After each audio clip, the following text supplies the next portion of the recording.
Welcome dear students. Class 10th math के प्रश्नावली 1.2 के एक इम्पोर्टेंट प्रश्न लेकर के आया हूं। आप इसको ध्यानपूर्वक देखिए और समझिए। तो देखिए यहाँ क्वेश्चन है, जांच कीजिए कि यानी पता करना, जांच करना है कि क्या किसी प्राकृत संख्या n के लिए, कोई भी प्राकृत संख्या n के लिए, प्राकृत संख्या क्या होता है 1 2 3 4 5 ये सब प्राकृत संख्या है के लिए संख्या 6 पे पावर n अंक 0 पर समाप्त होता है। आपको यहीं ध्यान देना है। देखिए आपको केवल ये पता करना है कि ये जो 6 पर पावर n है और n के जगह में कोई भी मान रखें, जैसे जैसे n प्राकृत संख्या बोला है तो n का मान होगा 1 2 3 सब प्राकृत संख्या है। तो n के जगह में हम 1 रख दें, 2 रख दें, 3 रख दें, 4 रख दें, यानी प्राकृत संख्या को रखते जाएंगे तो इसको सोल्व करने के बाद क्या कोई ऐसा संख्या होगा जो शून्य पर समाप्त होगा, मतलब लास्ट में शून्य होगा। जैसे कोई संख्या ऐसा है तो इसके ये शून्य पर समाप्त होता है, लास्ट में शून्य है। कोई संख्या ऐसा है तो इसके लास्ट में शून्य है, ये शून्य पर समाप्त होता है। तो n का मान यहाँ पे रखते जाएंगे तो क्या इसको सोल्व करने के बाद ये शून्य के साथ समाप्त होगा कि नहीं होगा, ये पता करना है। तो चलिए इसके लिए हम सिंपल सा क्या करेंगे, सबसे पहले तो ये जो संख्या है इसको उतार लेंगे, ठीक है, और इस 6 का कर लेंगे गुणनखंड। तो यहीं साइड में कर लेते हैं इसका गुणनखंड, ठीक, और इसका गुणनखंड को यहाँ पे लिख लेंगे। 6 का गुणनखंड कितना है 2 गुना 3 और इस पूरे पर पावर n है। अब आपको पता ये लगाना है इसके गुणनखंड को देख करके कि ये शून्य के साथ समाप्त होगा कि नहीं होगा।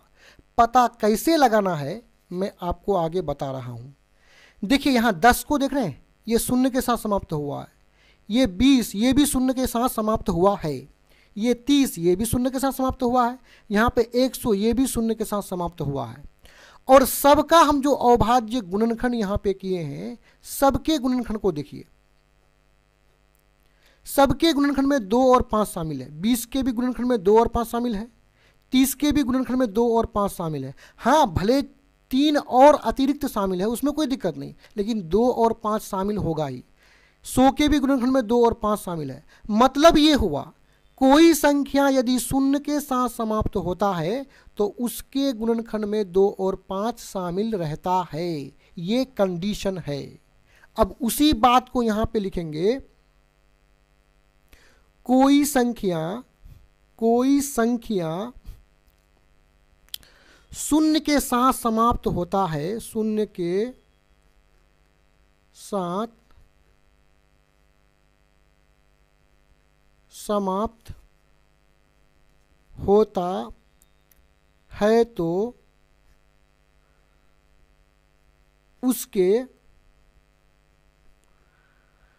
अभाज्य गुणनखंड में 2 तथा 5 शामिल रहता है। ठीक है, शून्य के साथ तभी समाप्त होगा जब संख्या के अविभाज्य गुणनखंड में 2 भी शामिल होना चाहिए, 5 भी होना चाहिए। अब तुम देखो जरा सा, क्या 6n के गुणनखंड में 2 और 5 दोनों है? नहीं है। 2 तो शामिल है, 5 शामिल नहीं है, तो ये शून्य के साथ समाप्त नहीं होगा। तो उसी बात को अब लिखेंगे, कारण को, ये कंडीशन को लिखे और यहाँ पे कारण लिखना है कि ये शून्य के साथ समाप्त क्यों नहीं होगा। तो लिखेंगे 6n के अभाज्य गुणनखंड में, अभाज्य गुणनखंड में केवल 2 शामिल है, 5 नहीं है। तो केवल 2 के शामिल रहने से ये शून्य के साथ समाप्त नहीं होगा। तो इसलिए लिखेंगे, इसलिए जो 5 शामिल नहीं है इसलिए 6n अंक शून्य पर समाप्त नहीं हो सकता है और ये यन के बारे में कहा गया है कि जहां यन क्या है, प्राकृत संख्या है। तो ये हुआ इस प्रश्न का सॉल्यूशन। यहाँ पे ये वीडियो समाप्त होता है। धन्यवाद।